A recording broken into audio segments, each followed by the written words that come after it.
All right, y'all, welcome back to State of the Franchise Gaming, and this is going to be a short off-season video as, we got work to do, and we're going to quickly get to 2023. Ketel Marte is a free agent, and he's looking for 6 years. I don't know if I want to spend $140 million on him. Like, he's good, but is he this good? Like 6 years, that puts him at age 35, 7 puts him at 36, and damn, I really don't want to pay him that much. Come on. We gotta see how much I'm actually willing to pay him. Again, he's a very good player, or he's a really good player now that I moved him from center to second base. He's a much better second baseman. He's an outfielder. His arm and fielding actually translates better there. Solid contact and power against righties, even better against lefties. We'll offer him the qualifying and then probably negotiate from there. We need a farm director, and I think I'm just gonna go after Gabe Kapler. I know there's a -2 on the arm accuracy, but it's not that big of a deal. His managerial history was 348, 360, almost 500, which is better than what the hell we are or have been. Gabe Kapler will now be our farm director for the next 3 years, helping out those guys in the minors. All right, we got a couple other guys to handle. Eduardo Escobar, I don't know if I'll bring him back. Marwin Gonzalez is gone. Let's be real. Qualifying offers, last day to give them. Still got Starling Marte. I almost thought Ketel Marte went to the Mets. Nope, it is Starling that remains as the Mets center fielder or outfielder. I don't think he ever actually played center. What am I waiting for? Why am I just sitting here? Thank you, jeez Louise. All right, we will move on to regular free agency. These are some of the top free agents: Aaron Judge, Aaron Nola, Ketel Marte, the number 3 man by overall standards. We have $101 million to spend. Gotta be honest, I don't know if it makes sense to really sign a guy like Aaron Nola. He's very good, don't get me wrong, but I know the money he wants. Joey Gallo is good, but I almost feel like we have a bit of a logjam in outfield, unless you feel like Mr. Christian Pache is not the answer. I know offensively he isn't, defensively he is. Luis Severino is also a free agent. Trey Turner would make a good shortstop, though we have Vincent Campos who more than likely man that. Relief pitching is always something we can upgrade. Also, I don't exactly want to give up draft picks. We're not that good. Actually, we're pretty terrible. In the next draft coming up in 2023, we'll have the number either 2 or 3 pick. So we'll be picking at the top again. Remember, this past season we did pick, I think it was number 2, and chose Joe Corson, who you might see in the regular season coming up. We'll see. Jamison Tyone would be a good pickup, only if I were to pick him up for a short-term deal. Though I do like the options that we have in the minors. Craig Kimbrell, still pretty effective hitting K-wise per 9. Kenley Jansen is okay. His hit and K per 9 is still good, I guess good enough, but maybe not to be the closer. Maybe to be a setup guy. Jake McGee seems solid. I don't want Matt Barnes closing. It's just as simple as that. David Price would make a nice 6, emergency type starter or long reliever, though I do like what Josh James brings to the table. Carson Kelly will be a free agent if we don't give him an arbitration deal. We'll give him a regular deal. He wants 3.9. I actually think he's worth a bit more than that. Don't know if I want to give him 3 years. Give him 2. Maybe mess around with the money, because I don't think 7.2 is what he's worth. He might be worth a little less, maybe more like 6 million seems fair. He's again solid. 17 home runs is good. I wish he would drive in more runners, hit for about an average. I'd pay him more. So we'll also offer him arbitration and restructure this damn deal again. Well, I thought I had it perfect the first time. Sometimes that's the case. All right, $6 million per year, 2 years, $12 million total. Eric Lauer, I'm going to bring him back despite the fact he's pretty average across the board. He's a lefty, so that kind of plays into the factor. I like to have at least one lefty in the rotation. He's a 1.4 WAR player. His Ks per 9 are nothing what they were in the first 3 years of his career. His FIP is better than what it's been. His walks per 9 have definitely been cut in half in 2020.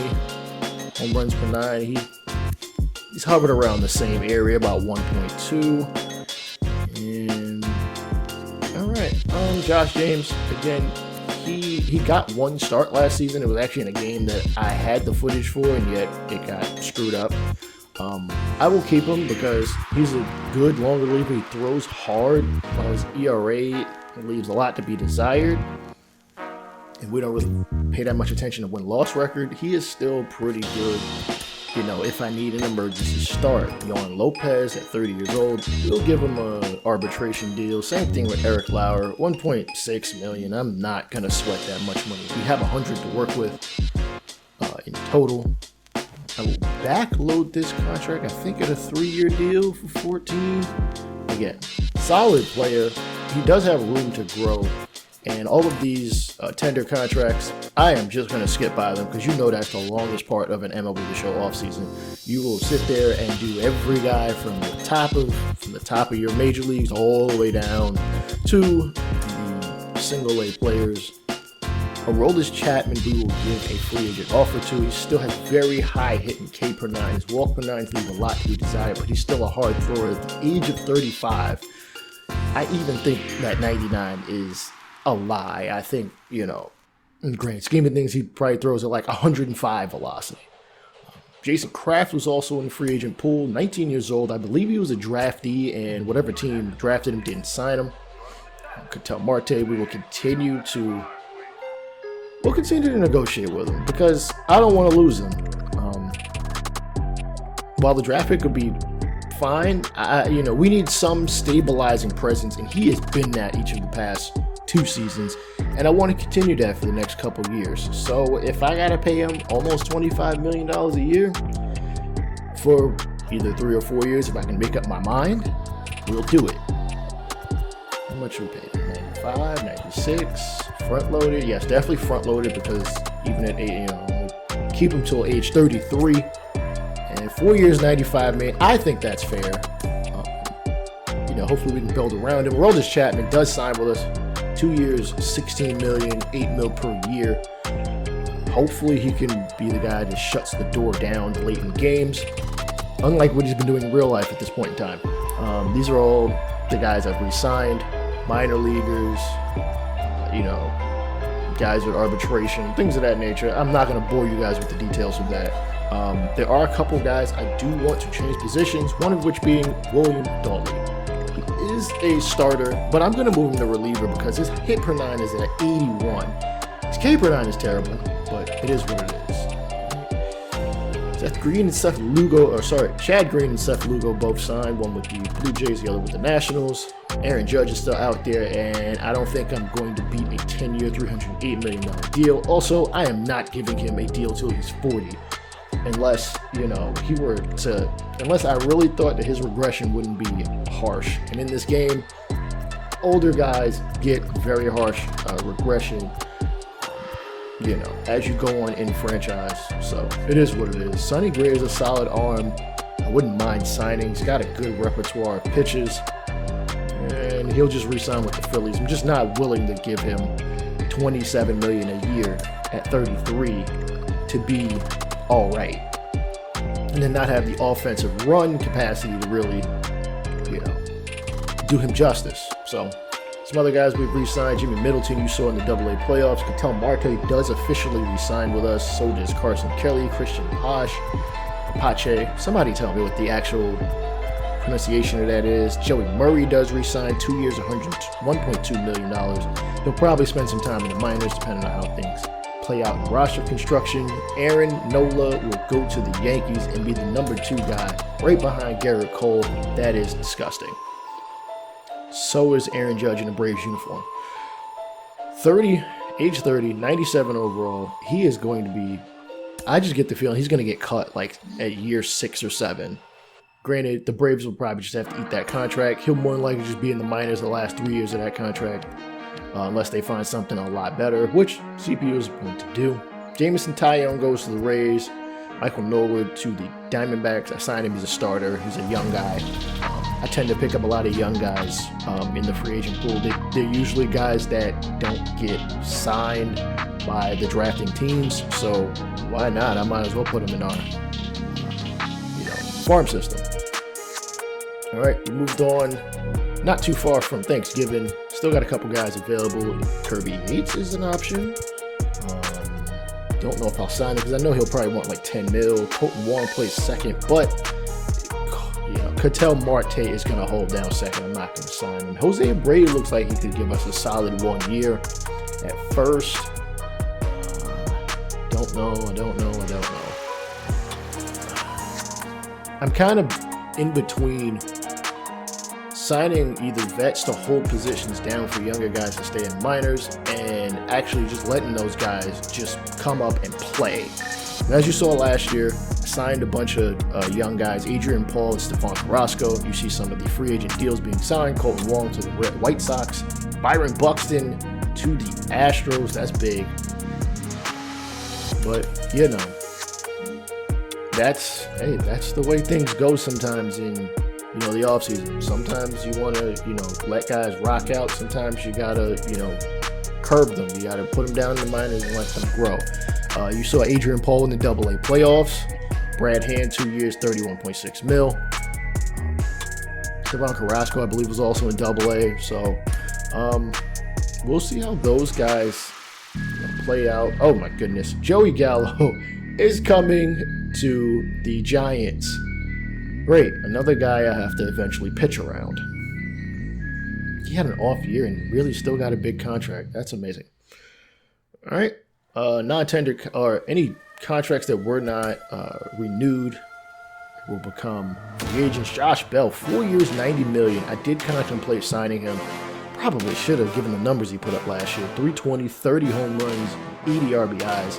That'd be big time for us at first base. Kirby Yates to the Braves, winter meetings, and I'm also going to move Seth Beer to first. He can already play the position. It doesn't hurt to put him there. He's a solid bat. He's still got some time to grow. I think he's about 25 or 26.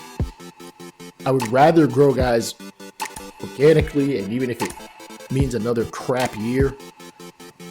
As you can see, Tanner Tully to the Pirates, left-handed starting pitcher. In the Rule 5 draft, and I will actually take somebody in this draft. Just got to look around and see. Usually in this situation, I go for relievers.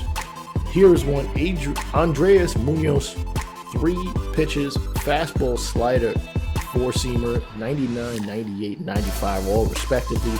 Very high hit per 9 for a guy at such a young age. I cannot turn that down. We'll have control of him for a couple seasons. The second round pick, I'm just going to skip it. There wasn't anybody else intriguing.